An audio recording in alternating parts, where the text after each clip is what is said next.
Hello and welcome back to the channel, welcome back to the vlog, welcome back to the car, welcome back to Cornwall, welcome back to winter. It is February, it is 11 degrees Celsius outside. It's kind of warm for this time of year.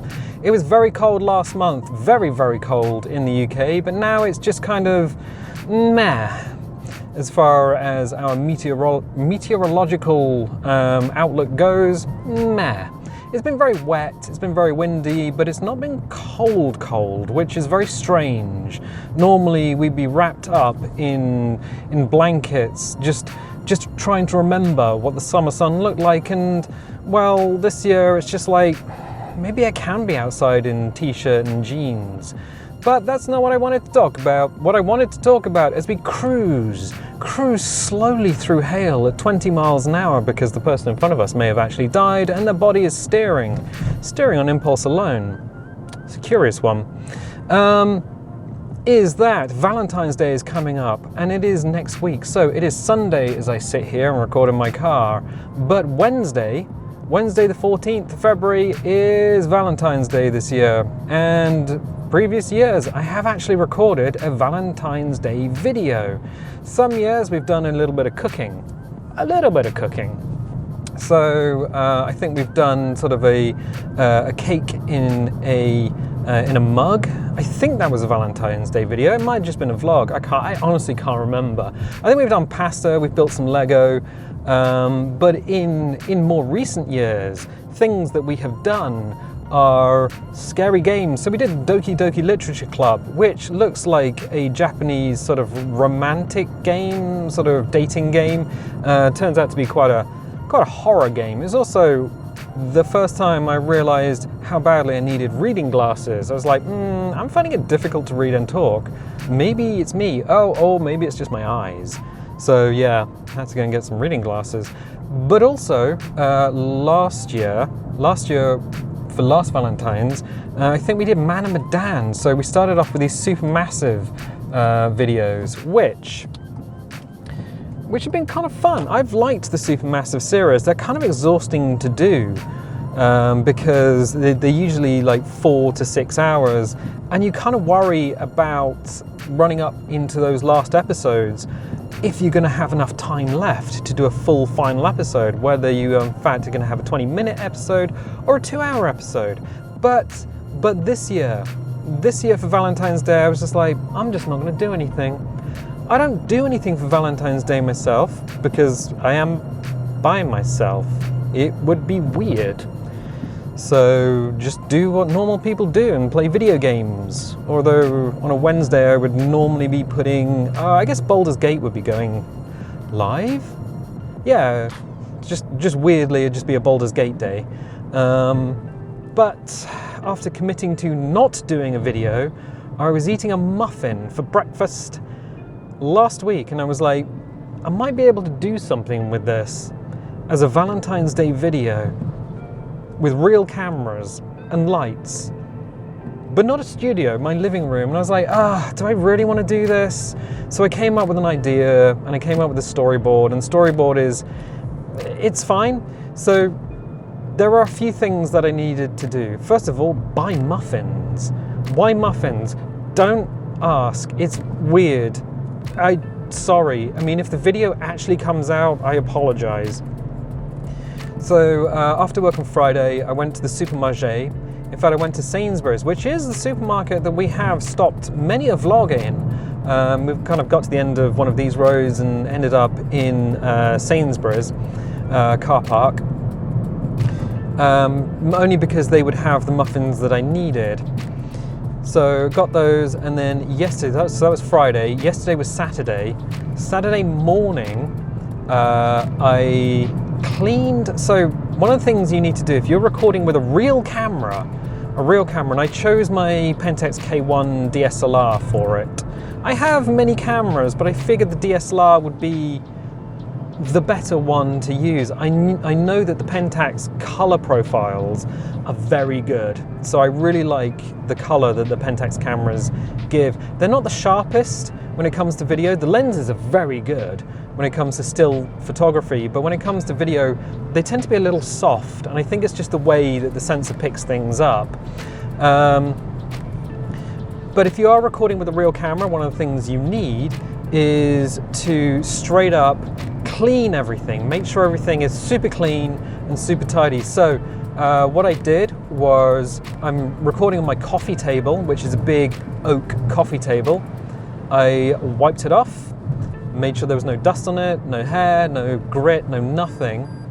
And then I covered it in like a beeswax spray. So it's like an oil spray, which gives the wood a sort of a satin sheen, which is very fortuitous, because the other thing I needed to do was set up lighting, and the lights and everything do have a little, add some glow to the wood.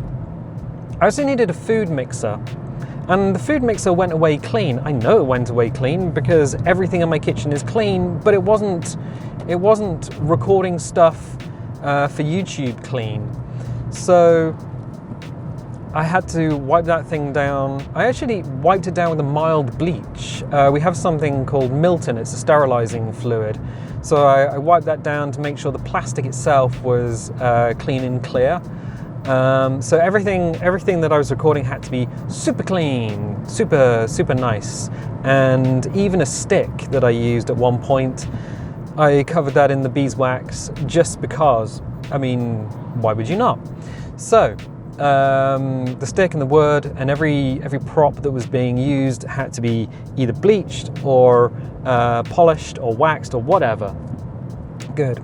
I also needed to get out a lot of lights. If you're recording with a real camera, you need a lot of lights, like more light than you can possibly imagine. For most of it, it was being lit by the daylight. So have daylight coming in through a very big window, which is fine, but there are shadows in the room. So I set up a studio light, one of the ones that we had for snack time, in the background, just to light up the background. And then for the subjects, I had a little LED, almost like a work light. It's a small LED white light. It comes off slightly blue, but that adds some highlights to the subject. I also have one of the big LED strips, and I set that to warm white because in my mind I wanted everything to be slightly warm, a nice color. So I have everything set up that way. So a light overhead, a light in the front, a light behind, sunlight coming in through the window. There's plenty of light. You need more light than you think. I actually had another one just to fill in a shadow in the background. So shadow in the background was all filled in. So the lighting was okay as far as I could tell. Then I had to get out all the stuff that I was going to be recording and check to make sure focus was okay. I mean, the DSLR, it's not great, but I mean, it's soft even if I nail focus. I don't know why it is. Pentax didn't build their DSLRs for recording video. They built them specifically for taking photos. So you just have to put up with that. But I tried, because I wanted a very shallow depth of field. I wanted the background to be out of focus, and then I wanted the foreground to be in focus. And the way you do that is you open up your aperture. The bigger the hole through the lens, the shallower your depth of field or your focus. So if you have a big hole and you focus on a subject, everything in the background is completely blown out. But it might be that not the whole of the subject is in focus, maybe just a little bit of it. So I started off with f2.8, which is a big old hole through the lens. And I recorded a little bit, and then I put it on the computer so I could see it on a big monitor. And on the big monitor, it's all right. It looked good, but yeah, I needed more of the subject in focus. So what I did is I dropped it down to f4, from f2.8 to f4, so you're sort of like halving the hole each time. f2.8 to f4, and then I tried f5, then I tried f6.3, which is, it's a reasonable hole through the lens. The weird thing about f6.3 is it's just a weirdly magic number where photos and video kind of look good on subjects that are close up. Don't know what it is. So had the lighting right, cleaned everything, did some test video, got the subjects right, got some props, got some candles, And then I had to try and, well, I had a storyboard as well. So I had a shot list, which is basically the storyboard. And the reason you come up with a shot list is because you want to work out which shots you need to do first, which shots you need to do last. And I was going to be destroying some of the props. Some of the props were going to be absolutely ruined. So you need to work out what you need to film before the final shot where you just annihilate those props. I did that. Moved some of the shot listing shot list around because I needed to just to reorder something on the fly, so I just added numbers next to the bits that got changed, and then recorded everything, and it seems to have come out okay. There's a few quirks that I might need to sort in the edit, but everything looks so far okay. So I got some music from the YouTube library, because if you get it from the YouTube library, you can be guaranteed that YouTube is not going to try and file a copyright claim on it and copyright your video. Then I got some audio clips from elsewhere, because I figured I might need to drop some other audio in the background. I have secondary audio, which I recorded on the Zoom H1, which is down in the car, just for a few prop sounds. And now I just need to do the edit and the VO work. Oh, what? Well, editing everything together is not going to be too difficult. You just take the shots, you put them into Premiere, you sync up the audio if you need it, but it's a locked off camera. So the camera was on a tripod and it was all basically locked off. Focus didn't need to worry about that. The camera moving didn't need to worry about that. It's on a Manfrotto. It's on a Manfrotto aluminium or steel tripod. This thing's not moving. But there is a problem with that, because the floor moves. And because the floor moves, well, beep beep. Because the floor moves, as I'm walking around, there's just a little tiny hint of vibration on the camera itself. The camera's sensor is stabilized, but yeah, you can still tell when and I'm not even thumping around the living room. I'm just kind of walking gentle-like. But might need to do something like use warp stabilize. Ugh, there's so much mud. There's so much mud out. I was going to clean the car, but I figured I'd do that when I get back home. So I'm going to probably need to use warp stabilize. I'm going to need to definitely zoom in on one of the shots, digital zoom, because there's too much of my hand, and I'm just like, it looks a little bit weird. That's not quite how in my mind I wanted the shot to work. The downside with using a DSLR, especially the K1, is that once you hit the record button, sure, you can view everything on the back of the camera, but unfortunately I can't see, there's no monitor, so I can't see what's going on if I'm in front of it, which was a problem. Oh, this is also a problem. There's a flood in the road. I think we've experienced this one before. You want to be very careful about this, because I don't want to get air in the intake or the batteries. Excellent. Good. Have fun with that, my dudes. So yeah, recorded everything. It is now ready to be put into Premiere, and I need to do some VO work over the top of it. I figured that because it's all like Valentine stuff, what I can do is I can change my voice using a bit of speed ramping. I don't need to run it through, say, the Zoom, what have I got? Zoom vocal change or vocal enhancer that I have. It's a physical item. And I don't really need to do anything with Audacity. So what I can do is I can just do it in Premiere and just speed ramp in Premiere. So if you slow audio down by like 5%, it gives you a lower, like a deeper sounding voice. Also, it kind of changes your pronunciation or enunciation.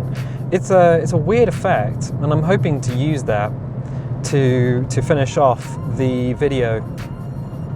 So, going from having no intention of making a Valentine's Day video to yesterday and the day before setting up. It took about an hour to set up and an hour to take down.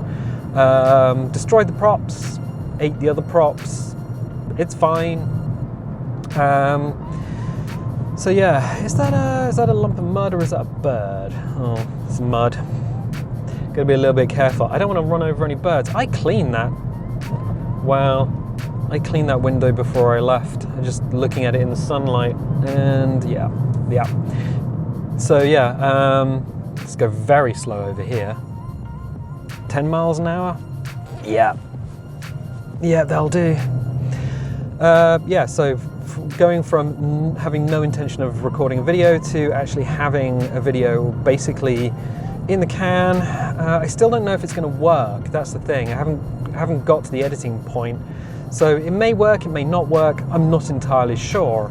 So we'll see. We'll see when we get there. Good. Well, that's about everything I have for that, because that's as far as I've got. Yeah, the car being, yeah, that window is terrible. So I live next to the coast, and I also live in the countryside. This is countryside, and I keep this car as clean as I can, but unfortunately this time of year, you just cannot keep your vehicle clean. You drive to work, and it is just immediately covered in mud and salt.